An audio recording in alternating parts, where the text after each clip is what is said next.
What's happening, everybody? Welcome back to the channel, and in today's video we are going to answer the question, are all these amp sims actually the same? So for this video we're going to start things a little differently. We're going to jump into the computer first, and I'm going to show you the logic session I made for this and kind of break down what and why I did and explain my thought process behind everything. Then we'll do the audio demo, and then we'll come back here and get into the details. But to start off, here is our project. I've got my logic session open, and as you can see, I've got a ton of tracks. So we've got 8 amp sims all together, a bunch of stereo pairs, and I've muted and unmuted certain clips so that as the track plays, it'll swap between each amp at these different parts. So I've got a couple bars on each one all the way down, and then they get quicker towards the end. So what I've done here, we have the Spirit Box Mixwave plugin, which is pretty neat. I've used it a lot in some of my other videos you might have seen. Then we've got a bunch of NeuralDSP. These are all labeled, as you can tell. So the Gojira, Nolly, Petrucci, Fortin Cali Suite, Omega, Soldano, and then lastly down here is the ML Sound Labs. I don't know why I said it like that. The ML Sound Labs Amped Super Duper, which is an interesting one. Now, I have put all of the knobs at noon. So everything is about 5 for every plugin. The effects are off except for the noise gates, and the cab is off. Every one of these tracks is going into the GGD Cali suites with the same setup. I just couldn't route them all into one instance, but same thing. So copy and paste across the board. And so that is the setup. There you have it. So now with that being set up, we're going to go ahead and play the audio demo. This is everything I just showed you as is. The knobs at noon, no effects, just the GGD Cali cab and the amp itself. And we're going to see how everything sounds. Then we're going to jump back here and I'll go into some more detail with my thoughts and whatever, and then do a little testing.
Okay, and there you have it. The results I thought were actually really interesting. Now, for starters, the thing I noticed, just 2 things I noticed right off the bat. One is that the Spirit Box, Gojira, and the Nolly all sound very similar. In fact, almost the same. Because they're all a 5150 of some variation. Apparently the Gojira is supposed to be the 5153, and I believe the Nolly and the Spirit Box are just the 5150.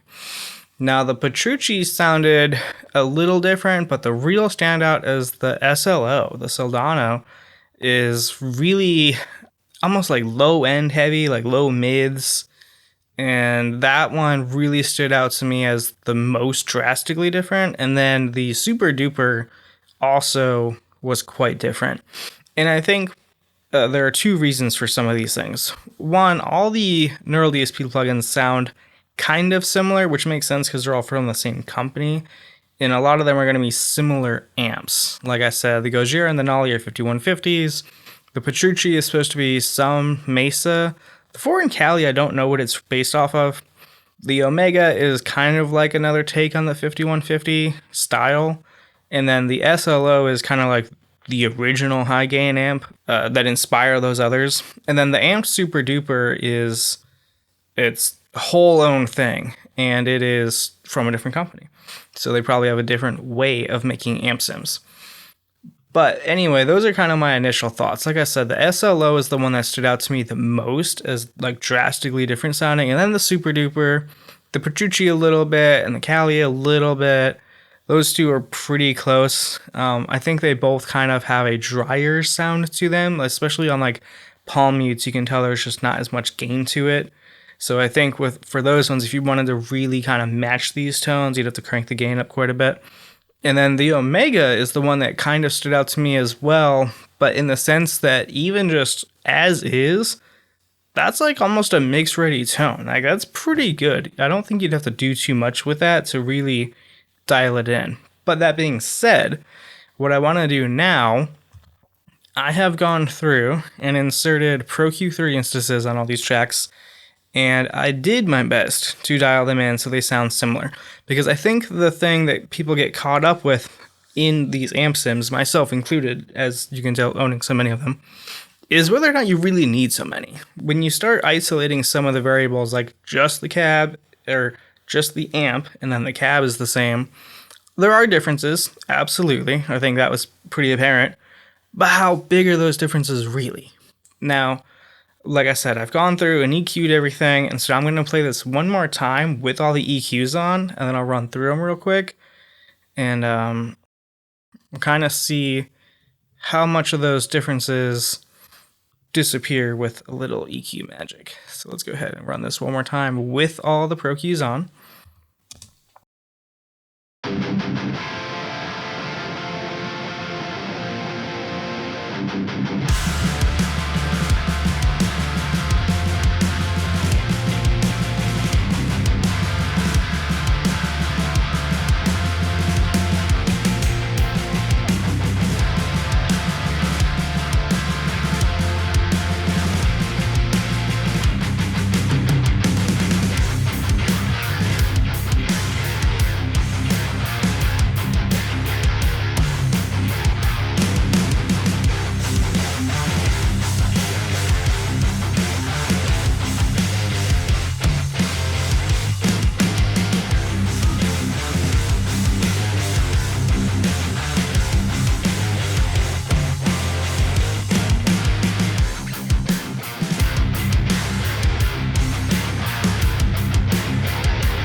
Okay, so now what do you think? Personally, I think there's definitely still some quite noticeable differences in some of these. The SLO kind of has its own sound still, the Petrucci and the Cali kind of have their own sounds a bit, and the Super Duper is still a standout. Like, I think that one I'd have to really dive into it to kind of match it more to the other ones. But for the most part, I think the differences get a lot more narrow once you kind of start EQing. And for the record, I didn't change any of the amp settings in that, so everything's still at noon, the cab's still the same, there's no overdrive or anything, it's just the EQ. So what I've done is pretty similar across the board, high and low cuts, and then almost everything had this low mid buildup. And then of course around the 4K-ish, everyone kind of dips that frequency out. But for the most part, a lot of the work is coming down into that 3 to 500 range. 400 usually ends up being about where I'm at. And then low and high pass, between like 100, 130 in this case. So that is the Spirit Box EQ. Let's go ahead and turn this on and off real quick.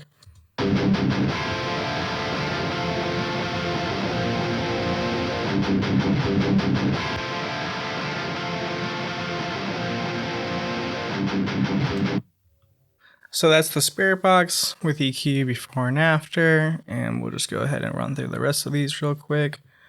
Gojira, kind of the same thing, a little less drastic of moves though. As you can see, the low dip is not quite as much. I think these are pretty much the same. And then the high pass is less drastic. I still think the Spirit Box is just a little muddy still. I don't know, something going on with that one. I usually, actually, the Spirit Box plugin has a nice feature where it takes a lot of those residencies out and focuses the tone. There's a focus knob. Very cool. Maybe I'll do a separate video on that. But anyway, here is the Gojira one. So no EQ.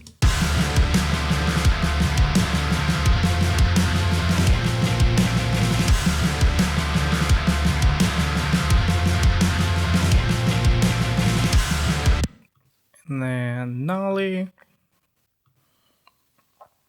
Again, pretty similar moves, give or take.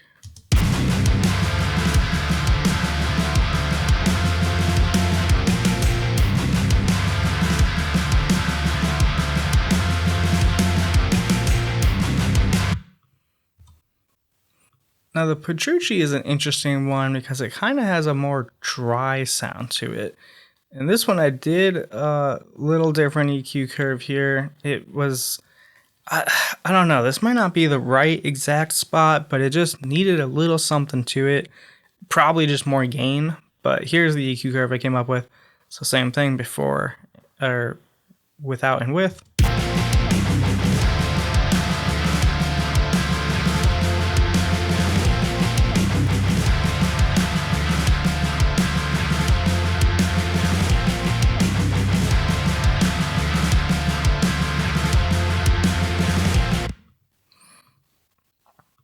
Moving on to Cali. This one is an interesting one too. This one really does sound quite a bit different. Again, you can see the EQ curve is a little different as well. So without and with. Oh.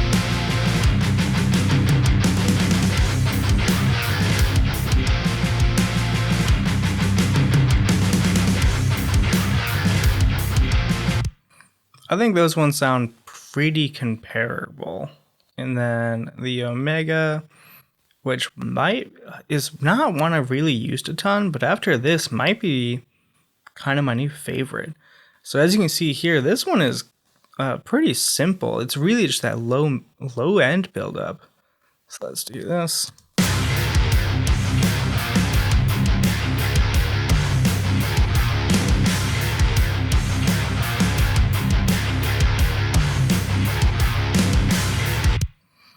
But it tames those low mids pretty well. It's got a decent scoop sound out the box, as it were.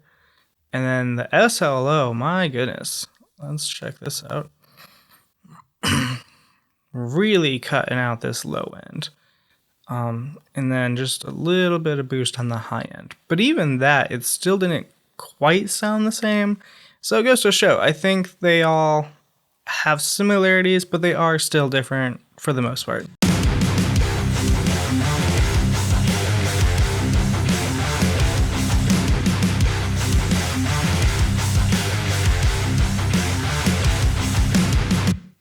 Now, I think the EQ is the most drastic on that one, the moves and the results. And last but not least, the Super Duper. So here's the EQ curve. Let's turn this back off.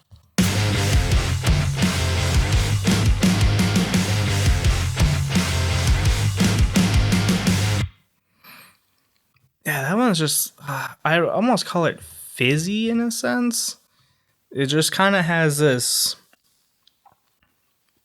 grittiness to it that the others really don't. They're a little smoother in the top end. So yeah, quite interesting. Now all this to say is only part of the equation. With all these plugins, you don't just get the amp. You get the overdrives, you get the reverbs and delays, which yes, almost all of these have all of those. And then some level of EQ control, but a lot of them also have other amps in them. So this is just one of them. And then you also get some other bells and whistles, like the Spirit Box plugin has a ring modulator in it, and then it has the, in my opinion, some of the best IRs, along with that focus and contour knobs that I mentioned before, which really help you dial in the sound, as well as input and output processing. It's got a limiter, and I really like the way they do the EQ in that. It's more like an SSL versus just a graphic EQ. So that's a nice touch. That's probably one of my favorite plugins I own for guitar. And then the Gojira, you have that like whammy pitch shift thing, and then the Octaver, and some other different amps in there, so on and so forth. So I think looking at just the tone is not the full picture. So if you own some of these, or all of them like I do, and you were on the fence about buying another one, it's probably still worth it depending on what one it is. Some of them have more similar feature sets than others, and they all kind of do different things better than others. So do they all sound the same? No, not exactly. Are they all worth owning? I obviously thought so, but that is up for you to decide. As with all of my videos, I'm here to share my perspective and let you make your own conclusions. So let me know what you thought about this video and my testing.